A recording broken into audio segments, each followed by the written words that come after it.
Hey guys, Husheng here. Welcome to another Husheng tutorials video where we're going to be going over some of my games, maybe some of your games eventually, and just breaking them down, analyzing them, seeing where things went right and wrong, and hopefully you guys learned something. And if you guys are interested in more like one-on-one lessons, you can contact me at hushengtutorials.com. I'm a High Grandmaster of Protoss, and I also teach Zerg and Terran at GM as well. But okay, so we got this game. I fast forwarded a little bit so you guys don't need to see the boring part. But we've opened up with Stargate, and our opponent is playing fairly macro this game. So standard third hatch timing, you know, no roach warren, fair amount of drones. Right now I'm just kind of checking for the layer. That was a little bit too far, but we'll do it again. And then also the drone count at the natural. So just making sure that everything's super normal. I know he's macroing, so I don't actually need to check here, but not a bad habit to get into. So no layer. So very, very normal play. So we'll just pull back with this adept. He's probably getting speed around now. Around 330. And now we have 3 adepts. I probably should wait for the 4th one, which you'll see in a second. We shade out with 3. And we got our Oracle coming, so we got like a little combo attack going on. And then behind this, our plan is just to make 1 more adept for the wall and then take our 3rd base. So Oracle comes in here. Might actually be okay if I leave the Oracle at home in this case, because there's really nothing to do with it at this base. Like, I mean, you can kill the larva, but yeah, maybe in the future I'll just pull it back. So it comes in here with some lings. I try to get a decent surround with the mineral walk, but honestly this was like pretty devastating. I thought the game was over right now. But I came in here with the adepts. My multitask is a little bit thin here, so I don't know how much I control them. But yeah, I get a couple kills for sure. Not good enough though, I don't think. Let's check the workers. Yeah, so he's significantly ahead right now. What's going on, buddy? You see someone on the street? Or you don't like my play? I'm not sure. I'm one of those. So yeah, so we're definitely really behind from here. I thought the game was over, but obviously we'll keep playing just to see what happens. So he's trying to take out my 3rd base, bring over the healthy Oracle. Luckily we had a little bit of energy. I did cancel it. It's not a huge deal. And then I warped in a couple of adepts just to make sure we can get that 2nd probe over there. I actually noticed this guy right now, so I'm like, oh, okay, I have a probe here already. Grab the 3rd, and then right here I'm gonna make a little bit of a choke so that if he decides to go for the kill right now, I'm gonna have kind of a nice place to put my adepts, because he could have easily thought, okay, now I'm gonna make like 20 Zerglings, and then I would have had a really hard time holding that. So nice little choke. You can do it a lot of different ways. Just don't put him in between here because it's actually a little bit wider than 1 square. Okay, so we got a robo down, we got our Forged Twilight, we're just teching up, getting our gases. I really want to kill some drones right now, but I don't have quite enough energy. So instead I was like, alright, I'll just check his layer, see if he's got that done. He did, which is a pretty, it's a pretty normal layer. And yeah, I was just checking my energy right now, seeing if we have enough. We have about, 30, so in a second we can go for sure. Robo's finishing up. I'm gonna start making immortals. I'm gonna start getting my upgrades. Really, really normal stuff. I haven't made too many decisions. I see a lot of drones here, which means he's not doing any crazy all-in. That was pretty lucky. I thought that was gonna die. So he is actually making a couple roaches, and you'll see in a second that I'm kind of unsure of what's going on. Like, I see this roach, and usually that means like he's making 20 roaches, right? But I also just saw a bunch of drones, so I'm kind of like, is he all-inning? Not quite sure. So I'm looking around trying to see if there's any more roaches coming. I don't see any. And then I also saw a bunch of Zerglings. So for him to have made these Zerglings, he would have had to sacrifice quite a bit of larva. So it's kind of feeling like, oh, okay, he's kind of trying to fake me out here. So I warped in some zealots just to help with these lings, but I wasn't super worried anymore.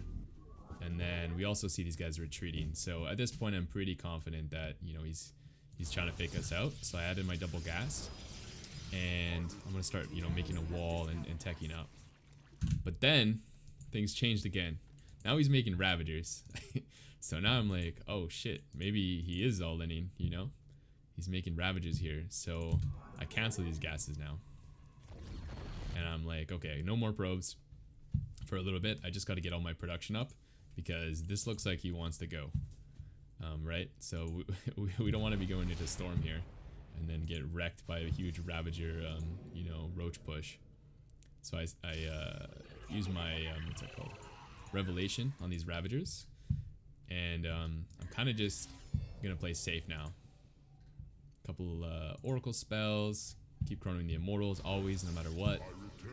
And yeah, just getting all the way up to 8 gates. 8 to 10 gates. Somewhere in there. Kind of depends on your probe count. But okay, so we think he's all inning. We come over here, check the 4 timing. It's a little late, so that usually indicates some sort of attack. We meet our fate. Macro, they're probably gonna get this at like 5. What's wrong, buddy? Why are you crying, huh? Okay, so yeah, so we're not going into Storm though. It's really important that you don't go into Storm. Because if you go into Storm this early and he all-ins, you're not quite gonna have enough units. At the high level at least, because they're gonna hit the timing very crisp, like right when they need to attack. Whereas maybe in the lower leagues they won't hit their timing correctly and you will get Storm, and that'll technically be better. But the correct way to do it is to not get Storm here. That way you're not susceptible like at any time. Okay, so his queens are all over here. This having your queens here pretty much means you're gonna walk them across the map. So right now I'm thinking, okay, wow, he's really coming in with some sort of huge Ravager all in. And here he is. And honestly, because we lost so many probes here, I was thinking we're dead again. This is like the nail in the coffin. I'm like, wow, we're super fucked. So I pretty much gave up here, but we kept microwing, and somehow we win this fight. Somehow. So now I'm like, wow, did we have a shot in this game? Are we really okay? Yeah, so now I'm like, damn, we could actually win this. So I get some more gates, go up to 10 gates. I'm still gonna not get Storm because he doesn't really have Hydralisk. He's still kind of in all-in mode. So if you go into Storm here again, it's just kind of risky. It's not really necessary yet. Of course we will want to attack to that eventually, but you want to be safe here.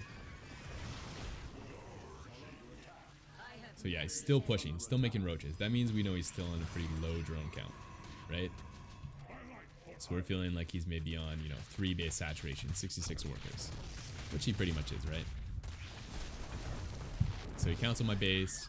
In this game, I'm thinking I don't care at all, because getting that 4th would mean I'm even with him on bases, and usually that's good for Protoss. Also, the drone count's pretty even, the worker count's pretty even, so I also know like we're ahead right now, which is fantastic. So we do start this 4th again. I also throw some cannons. I probably should have done this first, to be honest, because this base is pretty hard to defend. When you have, you know, 4 bases, like that's kind of the turning point when you should start getting cannons. Before that, it's bad because you can't defend too many places, but once you get a 4th, especially a 5th, you really need to start throwing down cannons, because you can't defend that many places, and because you don't want as many minerals in your army anyways. You really want more like Archons, Storm, Colossus, Carriers, that kind of thing. So we don't really want Zealots anymore. Alright, here it comes again. Now we know he's like ridiculously all in, right? So from here, I started Storm, but I'm not really like trying to get it super fast. I'm probably gonna start adding a couple Templar, but it's still more important to not die. So we clear this out. I said don't make Zealots, and I just made a bunch. So what I'm gonna do is split these guys off, because I don't want these guys in my army. Every time I stop patting him, he starts whining. If you guys are wondering why he's whining. So so we split those Zealots off. That way we don't really have to have as many Zealots in our army, which are just gonna die to the same amount of Banelings anyways. This was super unfortunate, by the way. I saw this like immediately, and I tried to warp in a stalker right in between these shield batteries and pylon, and I'm supply blocked. So basically I know right now that all these probes are super dead, and I just try to split them a little bit just so that he doesn't get as many probes. But yeah, we lost a ton here, so that really sucks. He did use a lot of banelings, but even still, it's like that's a ton of probes we're gonna have to replace now, which means a lot less cannons and shield batteries over here. So it's gonna be a lot more difficult to defend in the next coming like minutes, but we still have a shot. We're not like super dead. So now I start getting stormed. It's about time to start doing that. We're not really at risk anymore. We have quite a few Archons, and I'm not sure if I've checked already. Let's see. Yeah, I haven't quite checked for Broodlords yet, but they're pretty much the next thing he's got to go for. Once I get Storm, he doesn't really have any option of continuing with Ravager-ling Bane, or Ravager Roach Bane, I guess this is. So I know those are coming. I think I'm gonna check for that soon. Yeah, here it is actually. I see that he's going for the Hive, which basically means Broodlords. I didn't actually notice that in the game. That was quite a few Zealots that died there, but no huge deal. Just move your Archons to the front so that they can tank. Making some more Archons. I do know that I need to go into air, but I'm still a little bit worried because my Storm is like just finishing up. And now that that's finished, I have a little bit more confidence to win a fight against him, especially if I move out. So now I can kind of go into Tempest or Carriers or whatnot. And this creep is insane, by the way. If this was a more even game from the start, we would never allow this much creep, but we don't really have any choice in this game because of how behind we were. We kind of had to sit back. But normally you don't want to let the creep get this far. It's pretty hard to do any sort of like zealot attacks when they know you're coming. So now we have a decent army. He's just getting into Broodlords, but before he gets the Broodlords, he's gonna have to play defensive. So the tides have kind of shifted. Who has map control and whatnot. So now we have a chance to clear that creep as we're going into the carrier is what I want for now. Some more zealot attacks just because I have a little extra minerals. It also helps just kind of distract him when you're clearing creep. You don't want him to like set up a sick flank when you're trying to clear creep, and then he comes in from like all sides and you're not ready. So using the zealots is kind of a nice tool to distract him. So we take out this base. We know he's going for Broodlords, so we know he's just going to let it go. That's why we feel pretty confident doing that. And yeah, we're just kind of rotating, clearing some creep when we can, and doing a couple little zealot attacks. They don't really work out, but yeah, again, they're just kind of distracting. And I did start making carriers at first. My plan was to go just straight into carriers. I do think they're a little bit better, but because he already has Broodlords, if I go carriers now, it's going to be pretty difficult to kill them. So what I did was I just went into Tempest first. I'm going to go like, maybe just 3 Tempests is fine to be honest, but I go for 6 here, and then I'm going to go into carriers. That's my plan right now. So he starts attacking. I honestly didn't think he would push here. I thought we were just getting through like a pretty late end game. So I had already set up like some Baneling defense over here, a couple Archons, cannon, shield battery, make a little bit of a wall. So we're good if any like 20 Banelings try to come in and kill our probes again. But yeah, he just comes in with Broodlords. He doesn't have that many, 6 Broodlords. So I'm like, alright, perfect. I just made a couple Tempests, so we can totally deal with that. We got Storm for the ground army. It starts a little bit rough because my Templar are out of position, but yeah, our army is significantly better than his. So we're just going to kind of zone his Banelings out, which allows our Archons to kind of help out against the Broodlords. I had a little panic attack there, but it was alright in the end. I only lost like 2 Templar. And now we're just going to be able to push through these Ravager Broodlord and secure the win. believe it or not.